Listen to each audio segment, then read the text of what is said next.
ছাত্র নাকি শিবির করার অপরাধে শহীদ হলো আমার ভাই আবরার ফাহাদে।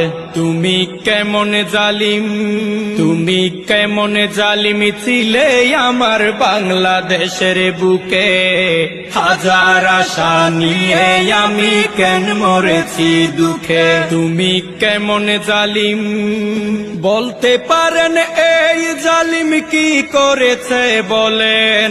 আমি বলবো এই স্বৈরাচার কি করে নাই শুনেন।